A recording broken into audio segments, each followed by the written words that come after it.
Good morning, ladies and gentlemen of Kolkata, but especially good morning to all the young students and the young voices of Kolkata who are here this morning to listen to a very, very exciting and important guest.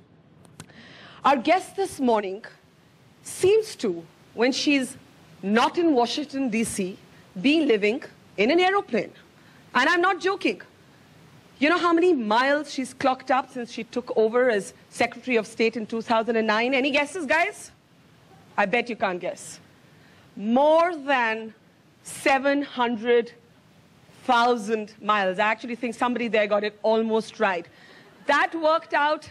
Was that somebody on the staff? That's cheating, right? That's cheating, guys.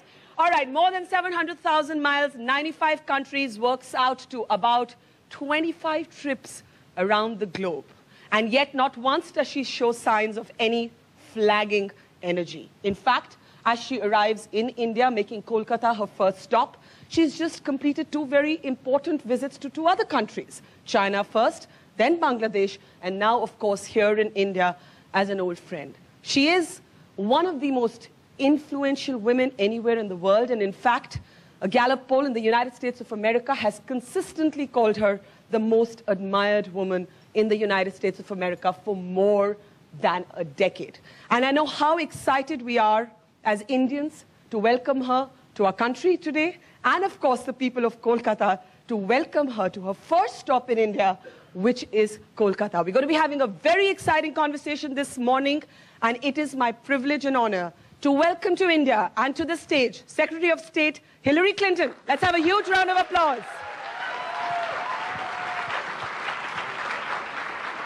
Welcome. It's so good to see you. It's so good to see you. Thank you.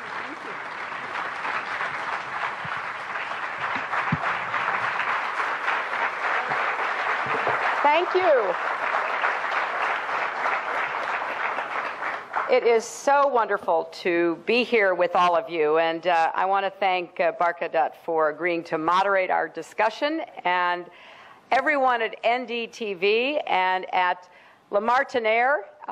This is very exciting for me to have this chance to be back in this vibrant city after a number of years. I was last here in 1997, honoring the life and work of Mother Teresa, and I am thrilled to see all of the dynamism and how much both Calcutta and West Bengal have thrived.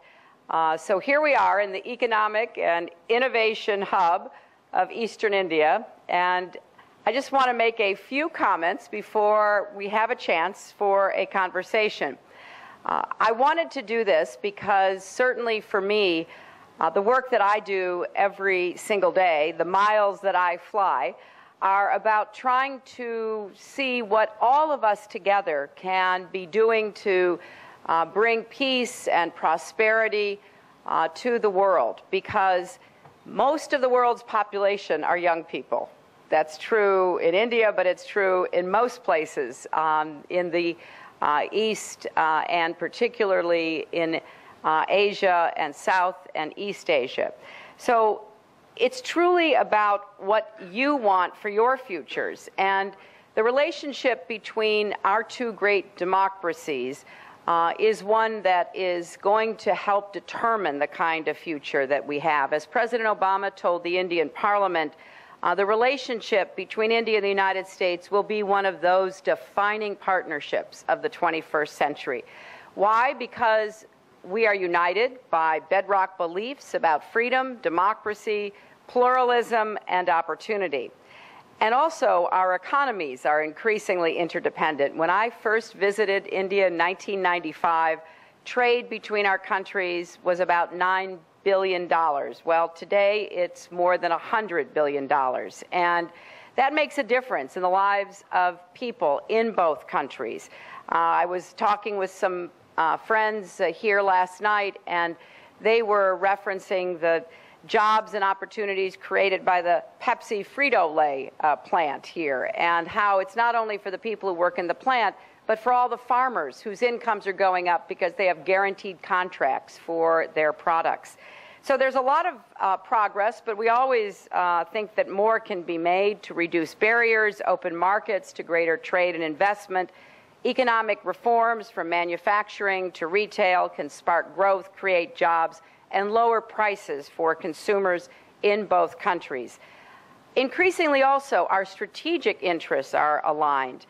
India is a regional and increasingly global power, recognized with its economic, diplomatic, and military influence. And India is taking on more responsibilities, which is good news because the international community cannot solve our shared problems, such as nuclear proliferation or climate change, unless we are all working together and unless the leading countries are taking the steps necessary for solutions.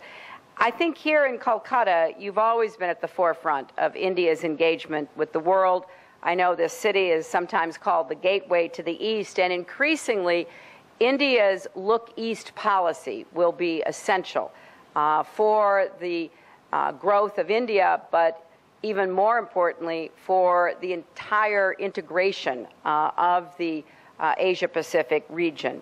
I've just come from Bangladesh, where there is great hope and excitement about increasing trade and economic opportunities with India, with Burma, with the markets of Southeast Asia. I think because of India's democracy, India stands in a strong position to help the people of Burma as they navigate their way forward, both with economic and political reforms. Prior to that, I was in China, where we are building a constructive relationship, not only bilaterally, but among our three countries. In fact, the trilateral consultation between China, India, and the United States will be essential for us in the future as well. But really, the heart of our relationship is the people-to-people relationship, the thousands and thousands of visits every year, the incredible contributions of Indian Americans in my country in every walk of life, increasingly in the political realm. And I checked the statistics. In 2011, 35% of all the L1 work visas that the United States issued in the entire world were issued to Indians. And between 2010 and 2011, we saw an increase in 24% in H-1B work visas. And more than 100,000 Indian students are currently studying in the United States. So there are so many links between us, and we want to promote even more between the young people of our two countries. I think it's appropriate to quote from Tagore, where people always quote from Tagore in not only West Bengal, but in many other places as well.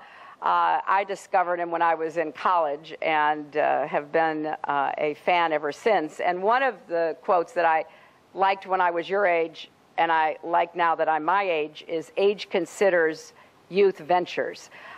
So since India is home to more than 400 million young people, a remarkable generation, innovative, entrepreneurial, tolerant, connected to each other, we're hoping you will venture, that you will venture on behalf of not only your own futures, but the future of this great country, and that you'll venture to make the partnership between the United States and India stronger. Under my direction, we are starting youth councils in all of our embassies and our consulates around the world. Here in Calcutta, we have a particularly active group, and we would love to have even more people involved.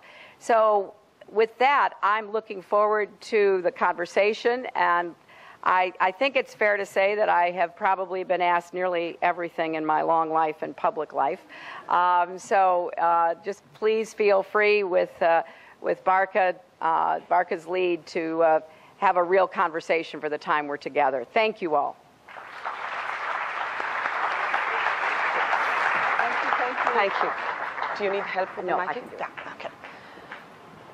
All right, just before we get the ball rolling, we'll just get the podium off stage, we'll get the secretary all mic'd up. But it was interesting to hear her say that she's probably been asked every question that's possible. So are we going to surprise her today? We are, right? She's going to walk away with some questions that she's never been asked before. What a challenge. This is a woman who loves a challenge. Secretary Clinton, thank you so much for your remarks and welcome to India and to Kolkata once again. And before we set the ball rolling today, I've got to share with you something that somebody from this state actually characterized us Indians as. Economist and Nobel laureate Amartya Sen. He said that there's one definition that fits Indians, and that is argumentative Indians. And Indians are argumentative, but my God, Bengalis are very argumentative and very opinionated, right? So I hope you're ready for the questions and the volleys that are coming your way. But before we start the conversation this morning, I want to draw your attention, the attention of our audience here, and the attention of our viewers to something that we forget. Even though you have had a long relationship with India, now 17 years, sometimes we forget that it was not, in fact, your husband, Bill Clinton, as president, who came to India first, but you as First Lady. Yes. And I'm going to show you a picture, and the audience can see it on their screens, and that's you in 1995 with Chelsea, yes, in front of the Taj Mahal. An extraordinary picture there. Chelsea was just 15 then, just a 15-year-old kid with her mom at the Taj Mahal. And you've always reached out not just to politicians, but to civil society groups. There you are in 95 with Ela Bhatt, the founder of Seva. On that trip, you learned how to tie and dye. I've got to ask you how often you did that after you left. Tie and dye some block printing. That was Secretary Clinton's first trip. In Kolkata, a long association with somebody we love, miss and admire, Mother Teresa. Your first visit here in a little bit of tragic circumstances at the funeral and the tribute to Mother Teresa. That was 1997 when you were here first on a happier occasion. Today, of course, in 2012.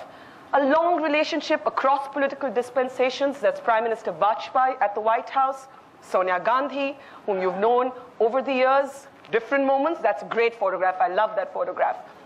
Leader of the opposition, Sushma Swaraj. You've made friends across different political parties. You like shaking a leg, don't you? You make it a point to do that on every trip. But here's the thing. As you say namaste and say goodbye to us, there's one thing you always say.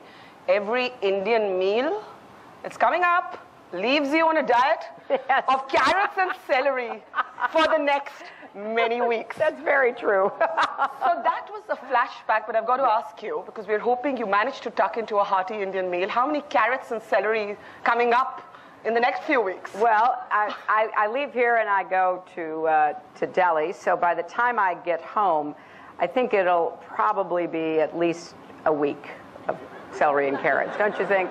And we, my husband and I, have just such a great personal affection for India, maybe because we're a little argumentative ourselves from time to time, but also the extraordinary dynamism and just the thrill of being in the country. Now, you know, it's a little difficult actually getting out and around as a First Lady or as a Secretary of State, but we've really tried to break through the official boundaries. So yesterday, for example, I met with these extraordinary young women who've been rescued from the sex trade and who are being worked with by a variety of organizations here in West Bengal. And just to have a chance to hear the stories and talk to them about their lives helps to put the work that I do on the official level into a broader perspective, because for me, it's really about whether or not at the end of the day, those of us in these positions have made life better for people or not. Certainly we can have a great experience personally, traveling and visiting and meeting people, but that's not why I do this work. And I think most people who care about their own country or even more broadly global possibilities knows that there's a lot of anxiety and insecurity about what direction the world is going in many places, and uncertainty about, you know, what the economy is going to be like. And so I think we have an obligation to do as much as we can in the time we have to serve. Do you have the NDTV Profit app? All the markets, all the news in your own homemade, ready-made portfolio available there for you. We will right now answer what you should sell, what you should buy when markets are down. Download at ndtvprofit.com/apps. Get the best app from the channel you trust.